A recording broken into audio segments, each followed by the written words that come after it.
ನಮಸ್ಕಾರ ಸ್ನೇಹಿತರೆ. ರಾತ್ರಿ ಊಟಕ್ಕೆ ಅನ್ನ ತಿಂದರೆ ದಪ್ಪ ಆಗ್ಬಿಡ್ತೀವ ಅಥವಾ ಚಪಾತಿ ತಿಂದರೆ ಮಾತ್ರ ಸಣ್ಣ ಆಗೋದಾ? ಈ ಪ್ರಶ್ನೆ ನಮ್ಮಲ್ಲಿ ತುಂಬ ಜನಕ್ಕೆ ಕಾಡ್ತಾನೆ ಇರುತ್ತೆ. ಕೆಲವರು ಹೇಳ್ತಾರೆ ರಾತ್ರಿ ಅನ್ನ ಮುಟ್ಲೇಬಾರ್ದು ಅಂತ, ಇನ್ನು ಕೆಲವರು ಹೇಳ್ತಾರೆ ಚಪಾತಿ ತಿಂದರೆ ಹೊಟ್ಟೆ ಉಬ್ಬುತ್ತೆ, ಗ್ಯಾಸ್ಟ್ರಿಕ್ ಆಗುತ್ತೆ ಅಂತ. ಹಾಗಿದ್ರೆ ಇದರಲ್ಲಿ ಯಾವುದು ಸತ್ಯ? ನಿಮ್ಮ ಹೊಟ್ಟೆ ಒಳಗೆ ಹೋದ ಅನ್ನ ಚಪಾತಿ ಏನಾಗುತ್ತೆ? ನಿಮ್ಮ ನಿದ್ದೆಗೂ ನೀವು ತಿನ್ನೋ ಕಾರ್ಬೋಹೈಡ್ರೇಟ್ಸ್ಗೂ ಇರೋ ಲಿಂಕ್ ಏನು?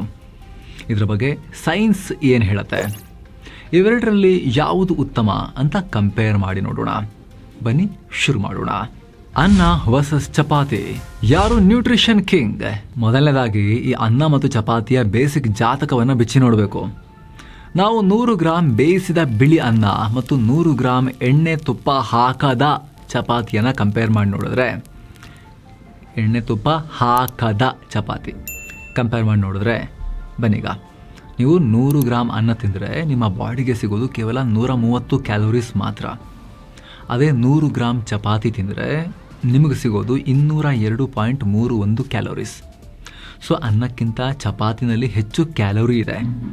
ಇನ್ನು ಕಾರ್ಬೋಹೈಡ್ರೇಟ್ಸ್ ಲೆಕ್ಕಕ್ಕೆ ಬಂದರೆ 100 ಗ್ರಾಂ ಅನ್ನದಲ್ಲಿ 28.6 ಗ್ರಾಂ ಕಾರ್ಬ್ಸ್ ಇದ್ದರೆ ಚಪಾತಿಯಲ್ಲಿ 35.65 ಗ್ರಾಂ ಕಾರ್ಬ್ಸ್ ಇರುತ್ತೆ. ಹಾಗಿದ್ರೆ ಚಪಾತಿ ಯಾಕೆ ಹೆಲ್ದಿ ಅಂತಾರೆ? ಈ ಡೇಟಾ ನೋಡಿದಾಗ ಏನು ಅರ್ಥ ಆಗುತ್ತೆ? ಮುಂದೇನು ನೋಡಬೇಕು, ಇಷ್ಟಕ್ಕೆ ನಿಲ್ಲಕ್ಕಾಗಲ್ಲ. ಮುಂದೇನು ಡೇಟಾ ನೋಡಬೇಕು. ಪ್ರೋಟೀನ್ ಅಂಶ ಮತ್ತು ಫೈಬರ್ ಅಂಶ.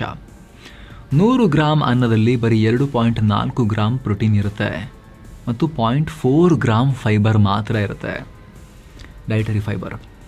ಆದರೆ ಚಪಾತಿಯಲ್ಲಿ 5.88 ಗ್ರಾಂ ಪ್ರೋಟೀನ್ ಇರುತ್ತೆ ಮತ್ತು 6.31 ಗ್ರಾಂ ಫೈಬರ್ ಇರುತ್ತೆ. ಕಂಪೇರ್ ಮಾಡಿ ನೋಡಿ ಎಲ್ಲಿಂದ ಎಲ್ಲಿಗೆ ವ್ಯತ್ಯಾಸ ಇದೆ ಅಂಥೇಳಿ. ಜೊತೆಗೆ ಐರನ್, ಕ್ಯಾಲ್ಶಿಯಂ, ಮೆಗ್ನೀಷಿಯಂ ಕೂಡ ಚಪಾತಿನಲ್ಲಿ ಜಾಸ್ತಿ ಇರುತ್ತೆ. ಆದರೆ ಅನ್ನ ಯಾಕೆ ಅಷ್ಟು ಸಾಫ್ಟ್ ಆಗಿರುತ್ತೆ ಗೊತ್ತಾ? ಯಾಕಂದರೆ 100 ಗ್ರಾಂ ಬೇಯಿಸಿದ ಅನ್ನದಲ್ಲಿ ಬರೋಬ್ಬರಿ 68.7 ಗ್ರಾಮ್ನಷ್ಟು ನೀರು ಅಥವಾ ತೇವಾಂಶ, ಮಾಯಿಶ್ಚರ್ ಇರುತ್ತೆ. ಆದರೆ ಚಪಾತಿಯಲ್ಲಿರೋದು ಕೇವಲ 35.4 ಗ್ರಾಂ ನೀರು. ಸೊ ಪ್ಯೂರ್ ನ್ಯೂಟ್ರಿಷನ್, ಫೈಬರ್ ಮತ್ತು ಪ್ರೋಟೀನ್ ಲೆಕ್ಕಾಚಾರದಲ್ಲಿ ಚಪಾತಿಯಲ್ಲಿ ಮುಂದೆ ನಿಲ್ಲತ್ತೆ. ಆದರೆ ಇಷ್ಟನ್ನೇ ಕಂಪೇರ್ ಮಾಡಿ ಸುಮ್ಮನಾಗಕ್ಕಾಗಲ್ಲ. ಇಲ್ಲಿ ನೀವು ತಿಳಿಯಲೇಬೇಕಾದ ಇನ್ನಷ್ಟು ವಿಚಾರಗಳಿವೆ.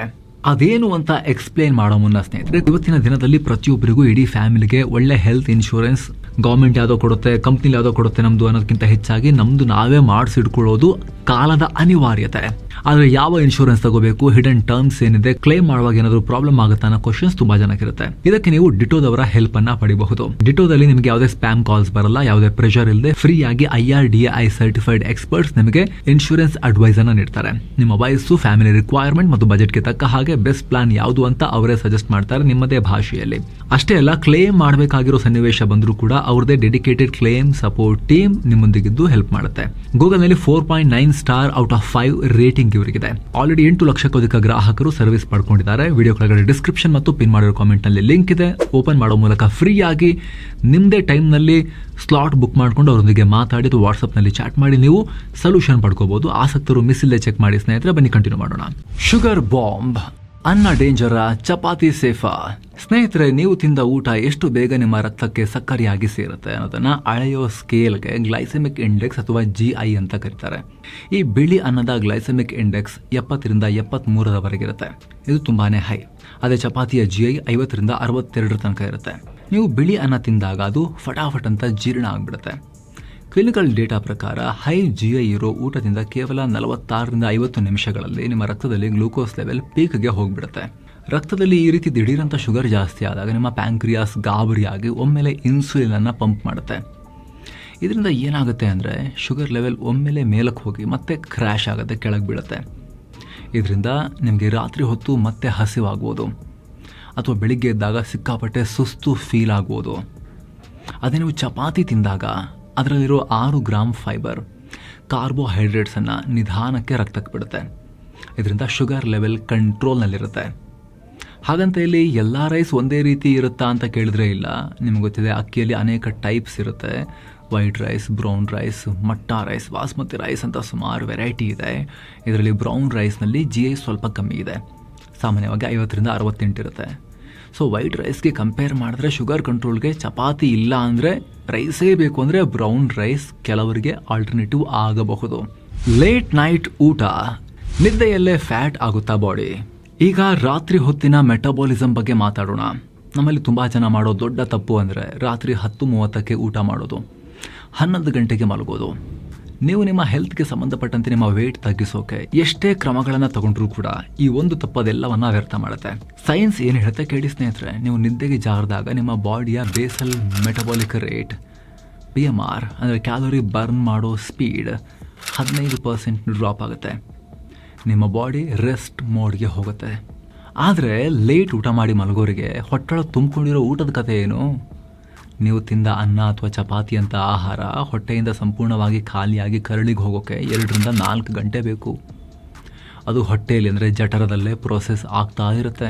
ನೀವು ಊಟ ಮಾಡಿದ ತಕ್ಷಣ ಮಲ್ಕೊಂಡ್ಬಿಟ್ರೆ ನಿಮ್ಮ ಬಾಡಿಗೆ ಅವಾಗೇನು ಎನರ್ಜಿ ಅವಶ್ಯಕತೆ ಇರುತ್ತೆ, ಮಲಗಿದಾಗ ಅಷ್ಟೊಂದು ಅವಶ್ಯಕತೆ ಇರೋದಿಲ್ಲ. ಯಾಕಂದರೆ ನೀವು ಮಲಗಿರ್ತೀರ.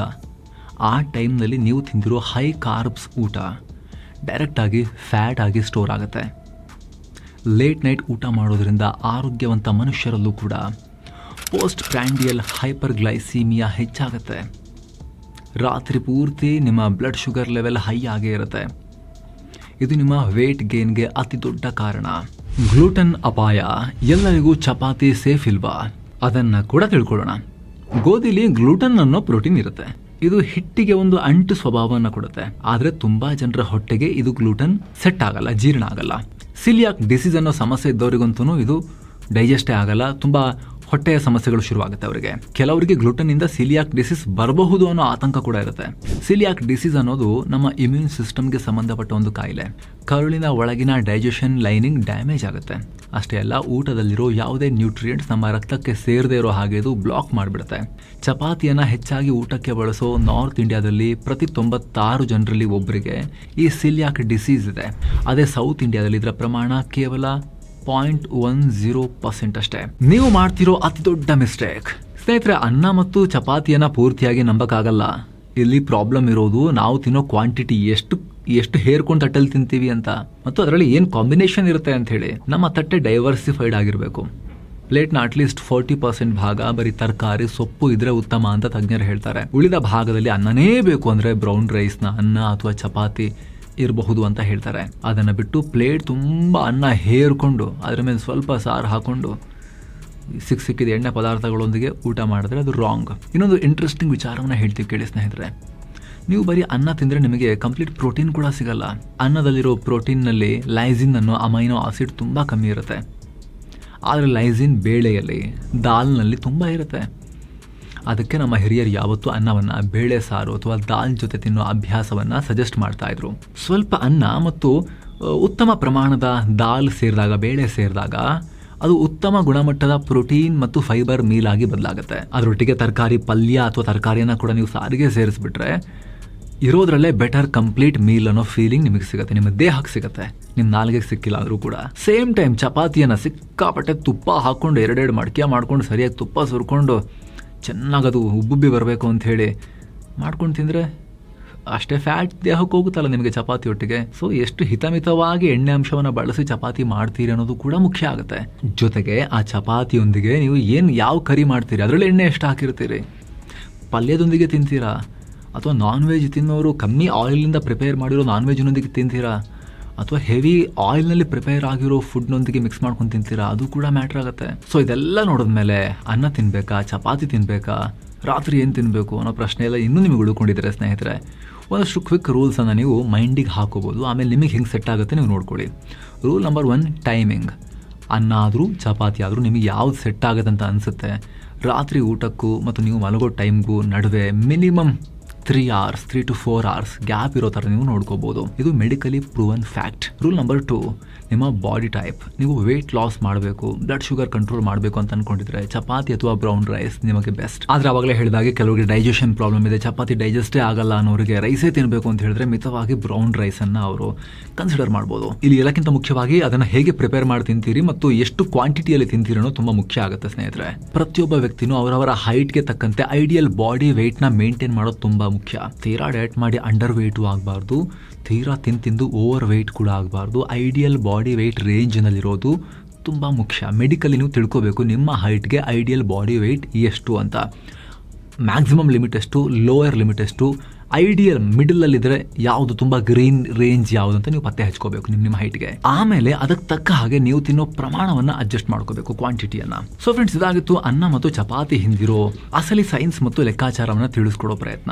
ನಿಮ್ಮ ಬಾಡಿಗೆ ಯಾವುದು ಸೆಟ್ ಆಗುತ್ತೆ ಅದನ್ನು ನೀವೇ ಅರ್ಥ ಮಾಡಿಕೊಂಡು ಡಿಸೈಡ್ ಮಾಡ್ಕೋಬೇಕು. ಈ ಮಾಹಿತಿ ನಿಮಗೆ ಯೂಸ್ಫುಲ್ ಆಗಿದ್ರೆ ಲೈಕ್ ಮತ್ತು ಶೇರ್ ಮಾಡೋದನ್ನ ಯಾವುದೇ ಕಾರಣಕ್ಕೂ ಮರಿಬೇಡಿ. ಹಾಗೆ ಕಡೆದಾಗಿ ಕ್ವಿಕ್ ರಿಮೈಂಡರ್, ವಿಡಿಯೋ ಕೆಳಗಡೆ ಡಿಸ್ಕ್ರಿಪ್ಷನ್ ಮತ್ತು ಪಿನ್ ಮಾಡಿರೋ ಕಾಮೆಂಟ್ ನಲ್ಲಿ ಡಿಟೋದವರ ಲಿಂಕ್ ಇದೆ. ಆಸಕ್ತರದನ್ನ ಮಿಸ್ ಇಲ್ಲದೆ ಚೆಕ್ ಮಾಡಿ. ನಿಮಗೆ ನಿಮ್ಮ ಫ್ಯಾಮಿಲಿಗೆ ಆರೋಗ್ಯದ ಭದ್ರತೆಯನ್ನು ಒದಗಿಸೋಕೆ ಇನ್ ಕೇಸ್ ಯಾವುದೋ ಒಂದು ಬ್ಯಾಡ್ ಮಾಸ್ಕಿಟೋ, ಯಾವುದೋ ಒಂದು ಸಣ್ಣ ಅಪಘಾತನೋ ಅಥವಾ ಹೆಲ್ತ್ ಇಶ್ಯೂಸೋ ಯಾರಿಗೆ ಯಾವಾಗ ಬರುತ್ತೆ ಹೇಳೋಕ್ಕಾಗೋದಿಲ್ಲ.